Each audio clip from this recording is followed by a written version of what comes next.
Assalamualaikum warahmatullahi wabarakatuh. Selamat pagi anak-anak. Bagaimana kabarnya hari ini? Semoga anak-anak di rumah sehat ya. Alhamdulillah hari ini kita bisa bertemu lagi pada pembelajaran PPKN tema 3 subtema 4 bersama Pak Sigit. Nah, hari ini sebelum kita belajar bersama, mari kita awali dengan berdoa terlebih dahulu. Sikap berdoa. Bismillahirrohmanirrohim. Amin. Baik anak-anak, hari ini kita belajar PPKN tema 3 subtema 4 tentang tugasku dalam kehidupan sosial. Anak-anak sudah siap? Oke, langsung disimak saja ya. Nah, yang pertama, belajar hari ini adalah kita mengetahui asiknya berteman dan mengerjakan tugas kelompok. Yang kedua, keberagaman suku di Indonesia. Yang ketiga, cerita pengalaman. Dan yang terakhir adalah keberagaman usia dan cara menyikapinya. Yang pertama, asiknya berteman dan mengerjakan tugas kelompok.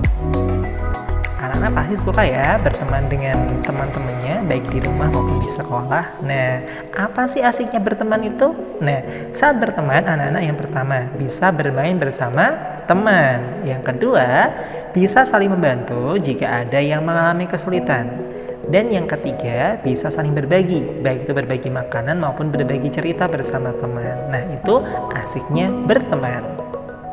Yang kedua, mengerjakan tugas atau diskusi kelompok. Nah, ketika anak-anak berteman dengan teman sekelas, kadang-kadang Bapak Ibu Guru memberikan tugas berkelompok ya. Nah, kewajiban anak-anak saat mengerjakan tugas kelompok yang pertama, membagi tugas dengan adil. Kemudian yang kedua, bekerja sama dengan baik. Apa sih manfaat dari mengerjakan tugas berkelompok secara adil dalam bagian tugas dan bekerja sama dengan baik? Nah, manfaatnya adalah tugas kelompok menjadi cepat terselesaikan. Keberagaman jenis kelamin. Di kelas terdapat perbedaan jenis kelamin. Ada siswa laki-laki dan ada pula siswa perempuan. Kita harus bersikap saling menghargai pada teman yang berbeda jenis kelamin. Kita seharusnya juga dapat menjaga kerukunan terhadap teman yang berbeda jenis kelamin. Kita dilarang saling mengejek dan merendahkan teman yang lain. Nah, berikutnya kita belajar tentang keberagaman suku di Indonesia. Suku-suku di Indonesia sangat beragam. Nah, kita bisa mengelompokkan suku-suku Indonesia ini ke dalam 5 kelompok besar, yaitu berdasarkan pulau besar di Indonesia. Ada 5 pulau besar. Yang pertama ada Pulau Sumatera, kedua Pulau Jawa, ketiga Pulau Kalimantan, keempat Pulau Sulawesi, dan kelima Pulau Papua. Di Pulau Sumatera terdapat suku Batak. Di Pulau Jawa terdapat suku Jawa. Di Pulau Kalimantan terdapat suku Dayak. Di Pulau Sulawesi terdapat suku Bugis, dan di Pulau Papua terdapat suku Asmat. Itu merupakan salah satu suku yang tinggal di pulau besar di Indonesia. Jadi Pak Guru di sini tidak menyebutkan semuanya ya, hanya masing-masing satu suku di setiap pulaunya. Kita akan pelajari materi ini pada tema-tema berikutnya yang lebih lengkap lagi. Walaupun kita berbeda suku, kita harus hidup secara rukun dan juga kompak, bersatu dalam keberagaman. Hal ini sesuai dengan semboyan negara kita, yaitu Bhinneka Tunggal Ika. Artinya adalah berbeda-beda tetapi tetap satu jua. Jadi kita nggak boleh terpecah-pecah, kita harus hidup secara bersatu. Baik, berikutnya adalah cerita pengalaman. Nah, hari ini Pak Guru akan membacakan cerita yang bisa anak-anak simak dari buku paket 2C halaman 102. Ceritanya seperti berikut ini. Paman Nina baru saja pindah ke rumah baru. Paman Nina mengadakan acara syukuran. Acara syukuran diadakan sebagai bentuk syukur kepada Tuhan. Selain doa dan makan bersama, Paman Nina juga memberi sumbangan kepada anak yatim. Seluruh keluarga hadir di sana. Ada kakek dan nenek. Ada juga keluarga paman dan bibi. Suasananya menjadi ramai. Nina merasa senang sekali. Nina dapat bertemu dengan sepupu-sepupunya. Mereka sudah lama tidak bertemu. Mereka pun bermain bersama.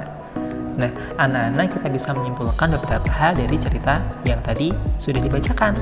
Tugas sosial dalam cerita di atas yang pertama, mau memberi sumbangan kepada anak yatim. Kemudian yang kedua, berkumpul bersama anggota keluarga kecil dan juga keluarga besar.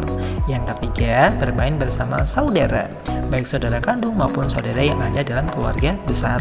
Dan yang keempat adalah bersikap baik kepada semua anggota keluarga. Baik anak-anak, selanjutnya ada cerita lagi. Ini bisa anak-anak temukan pada buku paket 2C halaman 104 tentang keberagaman usia. Di rumah paman ramai sekali. Semua saudara berkumpul di ruang tamu. Ada kakek dan nenek. Ada paman Didi, adik dan ayah Nina. Paman Didi mempunyai anak perempuan bernama Lita. Lita masih berumur 3 tahun.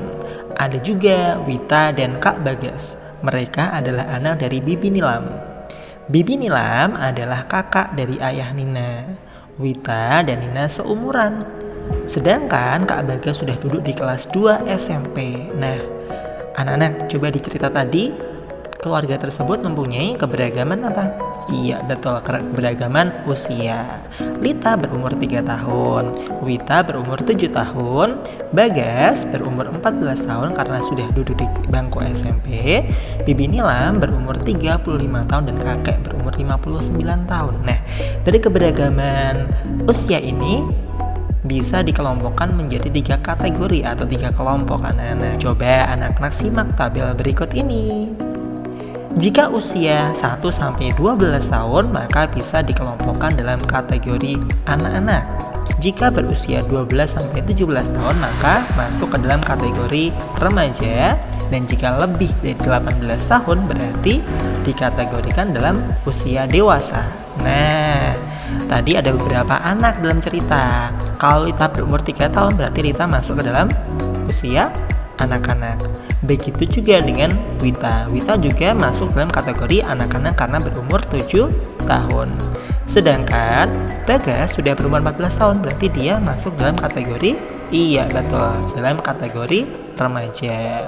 Dan yang terakhir, Bibi Nilam dan kakek masing-masing berumur 35 dan 59 tahun ini masuk ke dalam kategori dewasa. Anak-anak bisa ya mengelompokkan keluarganya ke dalam kategori usia tersebut. Keberagaman usia dan cara menyikapinya. Kita dapat menyikapi keberagaman usia dengan cara yang pertama, menghormati kepada yang lebih tua. Caranya, mengucap salam dan mencium tangan jika bertemu, berbicara dengan sopan dan suara yang lembut. Yang kedua, menyayangi kepada yang lebih muda. Caranya, dengan bermain bersama dengan rukun dan berbagi makanan secara adil. Oke anak solih, sekian dulu pembelajaran hari ini PPKN tema 3 subtema 4. Silahkan setelah ini anak-anak bisa mengerjakan soal evaluasi pada link Google Form yang Pak Guru bagikan di WhatsApp grup kelas. Nah, apabila anak-anak ada yang masih perlu ditanyakan atau bingung, bisa bertanya dengan komen di kolom komentar video di bawah ini atau bertanya dengan ayah bunda ya di rumah. Oke anak solih, sekian dulu ya pelajaran kita hari ini. Semoga anak-anak paham.